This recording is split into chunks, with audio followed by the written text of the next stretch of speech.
राजस्थान के जलोर डिस्ट्रिक्ट का एक प्राइवेट स्कूल जिसमें क्लास 3 में एक दलित स्टूडेंट पढ़ता था जिसका नाम इंद्र कुमार था। उस बच्चे का कसूर सिर्फ इतना था कि उसने प्यास लगने पर अपने टीचर के मटके से पानी पी लिया था, जिसके बाद अपर कास्ट के टीचर ने उस बच्चे को इतनी बेरहमी से मारा कि उस बच्चे के कान और आँख के पास सीरियस इंजरी हो जाती है, जिसके बाद उसे जलोर डिस्ट्रिक्ट के हॉस्पिटल में एडमिट किया जाता है। फिर वहां से उस बच्चे को अहमदाबाद में रिफ़र कर दिया जाता है। उससे पहले ही उस बच्चे की डेथ हो जाती है और वो बच्चा मर जाता है। यही नहीं, यूपी के श्रावस्ती जिले का एक प्राइवेट स्कूल में एक 14 साल का एक दलित स्टूडेंट था।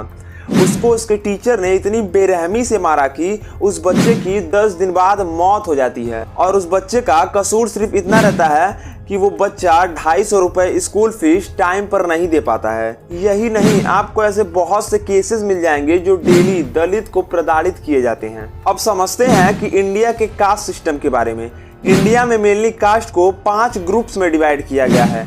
पहला ब्राह्मण, जिसमें पंडित लोग आते हैं। फिर आते हैं क्षत्रिय, जिनमें किंग्स और वॉरियर आते हैं। फिर आते हैं वैश्य लोग, जिनमें लैंड ऑनर और मर्चेंट्स जैसे लोग आते हैं। फिर आते हैं शूद्र, जिनमें नौकर लोग आते हैं। और सबसे लास्ट में आते हैं अनटचेबल, उन्हें हम दलित भी कहते हैं।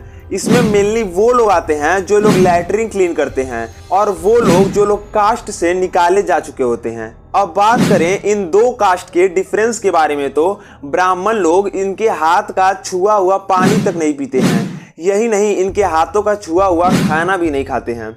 इंडिया में अप्रॉक्स 240 मिलियन लोग दलित हैं, जो इंडिया के पॉपुलेशन का नियरली 25% हिस्सा है। और उन 240 मिलियन लोगों में भी 100 मिलियन ऐसे लोग हैं जो बिलो पॉवर्टी लाइन में आते हैं। अब बात करें इंडिया के कास्ट सिस्टम में, और इंडिया का कास्ट सिस्टम कहां से स्टार्ट हुआ था।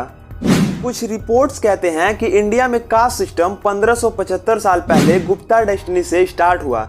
उस टाइम पर चंद्रगुप्त के टाइम पर जिनमें लोगों को उनके ऑक्यूपेशन के हिसाब से कास्ट में बांटा जाता था।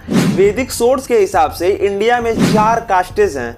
बात करें अगर मुगल के टाइम कास्ट सिस्टम के बारे में, तो 12th सेंचुरी से लेके 18th सेंचुरी तक मुस्लिम शासक ने इंडिया पर रूल किया। इन मुस्लिम शासक ने हिंदू कास्ट जैसे ब्राह्मण के पावर को कम कर दिया और हिंदू के जो राजा और बटालियन यानी सिपाही जो थे वो नियरली खत्म हो गए थे। उसके बाद वैश्य और शूद्र कास्ट ने भी लगभग एक साथ कोलैब कर लिया इन मुस्लिम शासकों से लड़ने के लिए। फिर बाद में मुस्लिम रूलर के टाइम इंडिया में कास्ट सिस्टम में काफी ज्यादा चेंजेस देखने को मिले। एग्जाम्पल में जो लोग पंडित थे वो मंदिर में पूजा करते थे। वो लोग अपने घर का खर्च चलाने के लिए खेत में भी काम करने लगे थे, क्योंकि हिंदू राजा के टाइम मंदिरों में चढ़ावे आते थे जिससे कि पंडित लोगों का घर चलता था। लेकिन मुस्लिम को शासक में आने के बाद वो चढ़ावे मंदिर में आने बंद हो गए थे। इस वजह से पंडित लोग अब खेतों में काम करना स्टार्ट कर दिए थे। अब मुगल्स के बाद जब ब्रिटिशर्स 1757 में जब पावर में आते हैं, तो ब्रिटिशर्स ने अपने आप को ब्राह्मण जाति के साथ बताकर रूल करना इंडिया में स्टार्ट कर दिया था। हालांकि कास्ट से रिलेटेड कई रीति रिवाज ब्रिटिशर्स को अच्छे नहीं लगते थे, जिन्हें बाद में ब्रिटिशर्स ने इन्हें इलीगल घोषित कर दिया। ब्रिटिश गवर्नमेंट ने रिजर्व्ड कास्ट जैसे अनटचेबल यानी दलित के लिए भी लॉ बनवाए, लेकिन ये तो सिर्फ ऊपर ऊपर की बात थी। अभी भी लोग दलित के हाथों का नहीं खाना खाते थे और नहीं छुआ पानी पीते थे। ऐसा ही एक टेक्स्ट केरला में भी देखने को मिला था, जहां SC ST की औरतों को अपने ब्रेस्ट नहीं ढकने दिया जाता था।